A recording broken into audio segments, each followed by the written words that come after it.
All right, we are back for our next update. It is now 1 o'clock, and that means it is the fifth hour of our updates. This one is brought to you by our title sponsor, KMC Wheels. Go check out kmcwheels.com. They got wheels for your street car, off-road truck, your UTV, pretty much anything that has wheels on it. You can buy them from KMC, your trailer, anything like that. Big thanks to KMC for sponsoring us. Let's go check out the trackers. We got your leaders. Let's look at the leaders first. All right, we still got Rob Mack in first. We got Cameron in second. And it's going to come down to this pit stop right here, whoever gets first on the road for the Mike section. So we got Rob Mack, then Cameron about 15 seconds behind him. And then Luke McMillan within about 30 seconds of both of them, 30 seconds to a minute. So this top three right here, there you go. They just all updated. So look, it's Rob Mack. Then you got Cameron, like on his butt, and then you got Luke McMillan right behind him, and then you got Ryan Arciero right behind him, and then a little bit of a gap to Andy. I mean, we're talking about 254.4 to 257, so you got a few mile gap right there. But these guys right here, one's at 260.4 and one's at 260, so you got 0.4 of a mile, not even a half mile separating them on the highway right now. So this is where everyone's pitting. Everyone pretty much is going to pit right here, somewhere on this highway section, because after here, you got to go across, you do the Mike's loop, and you go over to the beach. So whoever between the 16 and the 11, it's going to come down to their pit stop here. Whoever gets out front, I guarantee you that the number 16 Cameron's guys are going to try to do a super fast pit to beat the number 11 out of the pit. Because if you don't pass him by the time you turn on this Mike's road, you're not passing him for a while. Probably not even till the beach. Going up to Mike's is all one lane. If you guys haven't been up it, it's pretty tight and twisty. There's not really any room to pass, and I don't really see him gaining on him through that section either. So this is going to be his last opportunity to get ahead right here. So that's the running order. Rob Mack, Cameron Steele, Luke McMillan, still the same. Ryan Arciero has moved up a couple spots, or a spot. He's passed Andy. He's about a couple miles ahead of Andy. And then Dan McMillan is behind them. So Dan is getting out. Coming up right here, and Larry Rossler's getting in. So let's see what Larry Rossler can do. He's going to be driving the number 23 to the finish from here. So this is a really good spot. I guarantee you, this is right where Dan wanted to be. He didn't lose a position. He's in the same spot he started, or he might have lost. Yeah, no, he's still in sixth, and he started sixth. So he's right where he wanted to be. I guarantee you, handing this off to Larry. Let's see what Larry could do. The Larry Connor in the Team C truck. This is a four-wheel drive truck, the four-wheel drive Mason truck. They are picking up the pace. They're making up some time. They started like 12th, maybe something like that. 1, 2, 3, 4, 5, 6, 7, 8, 9, 10, 11, 12. They started 14th. So Larry Connor has 14 minutes. The number 6 truck on the 11. On time. So we'll have to see at the end. Keep an eye on the 6. If they keep going strong, they just have to finish within 14 minutes of the number 11 to beat them. So we'll see what's going on there. Yeah, somebody says the Baja Fools pit is pretty good. That's who's pitting for Rob Mack. Those guys are definitely seasoned. So it's going to come down to the Baja Fools versus the Desert Assassins on this pit stop. We'll see. We'll check back in. Maybe by the time our update's over, we'll get to see who's on the road there. So then we got 6, and then it's back to Alan Impudia. He's having a pretty good run in the 10. We got Tim Herbst, and then we got Chris Miller, like Lawrence, Billy Wilson, Abdali Lopez. He's making up some time. He started pretty far back, so he's definitely passed some cars. Robbie Gordon, he started pretty far back. He's still coming along. BJ, he's still coming along pretty good. I really haven't seen any of the top runners have a problem still. We got, here you go. Here's Cyril Dupree is at 0 miles an hour and updated 5 minutes ago, but he's at 0 miles an hour way back there. So he probably is broken, it looks like, or has some issue because he was running up here with these guys. So that's the first bigger name truck that I've seen have an issue so far. Bummer for those guys, but hopefully they can get it fixed and get him some more seat time in the truck at least. Maybe he'll be back for the 1,000 or something, Vegas, Reno, you never know. Let's go look at Class 1. We'll turn on our full tracking here. Let's go see if we can find a, let's just turn on the Class 1. Oh, another quick mention, the what was it, the 5L Clyde Stacy, they are now at 0 miles an hour. They had a really good run going, and this is the twin engine truck with Armin Schwartz driving it. They had a really good run going, but they are at 0 miles an hour, so I'm not sure what happened there. Anyways, let's go look at Class 1. So the first Class 1 car is still Brian Wilson. He started out front. He's kept it out front. Brandon Bailey is now the second car on the road. He's second, and then the 155, followed by the 153 and the 106. Justin Davis lost some time, or he didn't look at his tracker. It's always important to look at when the tracker updated last. It hasn't updated for 20 minutes. So Justin Davis is actually going to be up here probably in second place once that thing updates again. So always keep an eye when you guys are checking these trackers on the updated time, because the order you see right here is not necessarily the order that they're in. Also, another top tip real quick. Up here where it says refreshing, you need to make sure you put a check in this box when you load your tracker. Otherwise, it will not refresh. So if you load a tracking page, first thing you do is put this blue check in here, or you're not going to refresh. All right, so that's Class 1. Here's Cody Reed, the first Class 10 car. He is picking off the Class 1s like always. Actually, Class 10's pretty close still. You got the 1036 right here, 1023 Brock, and the 1066. They're all still pretty close. This one hasn't updated in 3 minutes, so he's probably still in second place. But Cody Reed is definitely not walking away with it so far like they did at the Baja 1000, that's for sure. I think they got a little bit more competition this race. So we'll see. Somebody said, yeah, the new Wilson car put some time on him. Yeah, that new Wilson car has a trophy truck front end on it. It's trophy truck suspension with the big J-arm and a little bit different style than a lot of the Class 1 cars run. So they definitely put some time on the standard Class 1s in the whoops. So that's what they built that car for, was to be able to go through the big stuff a little better. And it looks like so far it's working. Although you always have to finish first, but so far that looks like it's working. Let's go look and see if we can find the first 16 car or first 12 car. Looks like the first 16 car is right here, the 1650, 1644, 1625, 1609. It's a pretty good race between the top 4 16 cars right there. They're all still pretty close.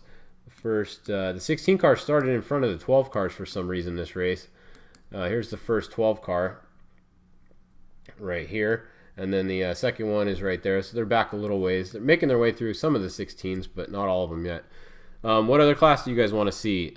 Someone's asking about Aribe and the spec. We can go look at the spec trucks. Let's see. They have them under trophy truck spec. Show only this layer, and then scroll up and let's see. All right, the leader is the 242. That's the I believe that's the Thunderstruck truck, the Tisco truck. So that's that truck, 242. Then we got Jason McNeil and Pat Sims are second and third.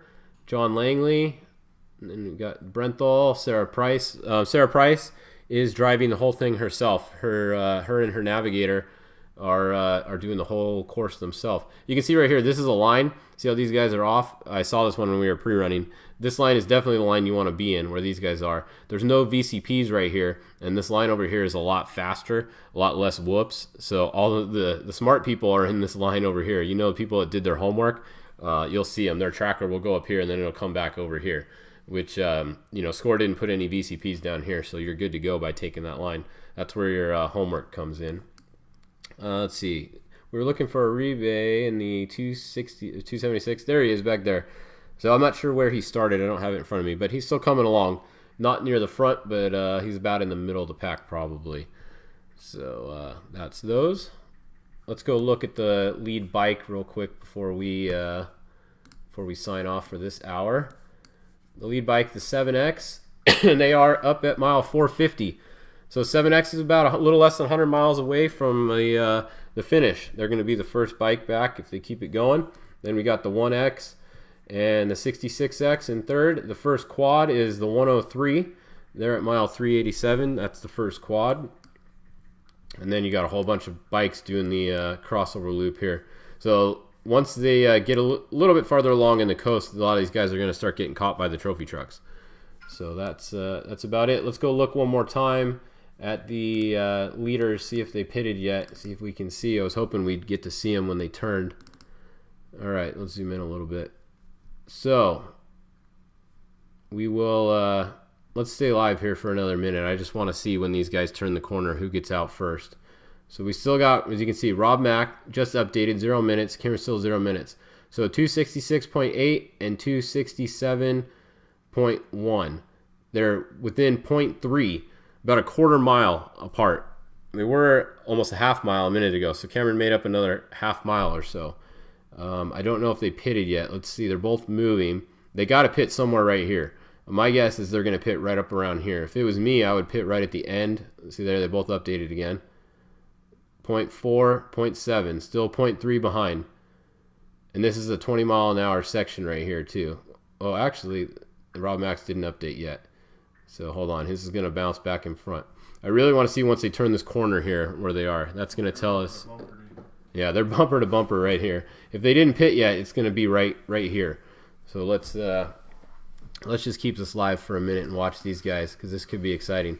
You want to be the first truck going over this Mike's Loop right here. You want clean air through these tight, twisty sections. You guys probably saw that tractor that's parked there. They made a little line around. You don't want to be trying to follow some guy through here. You want to be the guy setting the pace on the Mike's Loop. So this is big. Like, this is probably could be the race right here. Whoever gets first on the road right here. So let's see what's going on here. We'll scroll back real quick and look and see who else. So we got Ryan Arcieros coming along still. Andy McMillan. He lost one spot. He got passed by Ryan Arciero. It's kind of weird for Andy. Maybe he had a flat tire or some little issue. It looks like he's about 2 to 3 minutes off of the pace. So he might have had a little issue. Like we said, Dan, he's getting ready to get out of the truck. He's just got to bring it to Larry Rossler, who's going to get in right around here somewhere. So we'll see when those guys come by. The number 6, this is a truck to watch right here. If I'm going to pick a truck that's going to sneak up on everybody, this is going to be it right here. Keep watching this truck. This is Ricky Johnson driving this truck. I believe he's driving all day. I could be wrong on that, but I believe he's driving the whole thing. Larry Connor might be getting in towards the end, but if it's me and I'm Larry Connor and I have Ricky Johnson driving and he's doing like this, I'm going to tell him stay in the truck, because he's kicking some butt right now. This truck is the one to watch. So we will we'll definitely keep an eye on them throughout the day. All right, let's go back to the front and see if they okay, they haven't updated again yet. We're going to refresh in a couple seconds. Let's refresh it now. See, we still got Rob Mack right in front of Cameron. 19 and 20. This is a 20-mile-an-hour zone right here. The course goes both ways on the highway right here. So you are literally on the highway right here, and you're only allowed to pit on the side of the road that you're going. So right here, you're going on the right side of the road. You're only allowed to pit on this side of the road. If somebody jumps over and pits on this side, they're getting a big penalty. So all these guys, these top guys, should be smart enough to know that. Because on the way down, when you're going this way, they pitted in the same spot. They had to have their pit on this side of the road. So once they went by, they would all jump over and set up the pit on the other side of the road. If somebody had a brain fart and didn't do that, they're going to get a huge penalty. So we'll have to we'll have to see. But I don't think any of these top guys would be that dumb to do that. But you never know. Let's see. Hopefully they update one more time. I really want to get this on the live update. So we're going to stay with you guys for another minute or two here. Anybody else you guys want to me to look up while we're waiting for these guys? There we go. They're going again. Okay, Rob Mac's still moving. Cameron's still moving. See, they're right at 20 miles an hour. That's I think you get up to 21. So Rob's good, 20.6. Cameron's right at 19.7. So there's actually a mile an hour difference. You really want to be at right where Rob is. You want to be pushing it almost to 21. Rob's in first. Someone just asked. Rob is in first. Rob's first, and Cameron is literally right on his butt. He can see him. So let's wait another minute and see if they stop. If they don't stop right here, then they both are already pitted over here somewhere. Actually, right here is where you get on the highway. So let's wait and see. Someone's asking about 709. That's Pat. Are they still moving there, Loomis? 38 miles an hour at 146. Yeah, they're at mile 146. I believe they're in first place. Someone's asking about the 709, the Honda truck. They are still in first place. Robbie Gordon is still moving. BJ is still moving. Both you guys asking that. They're about in the middle of the pack, both those guys. BJ dropped back a little bit. He's a little bit off the pace, but Robbie's right on pace with these leader guys. All right, the next update, they got to be at the corner. So let's see. 17, we're still waiting for him to update. And we got Luke McMillan on the highway behind him. The 54 is grayed out. That tracker hasn't updated in a little while. So don't pay much attention to this to this guy right here. That's Troy Herps with Serapis behind him. But let's see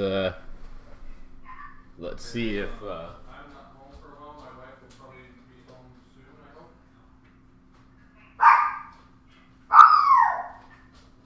hope. All right, let's see. Still hasn't updated. Hopefully, they update pretty soon here.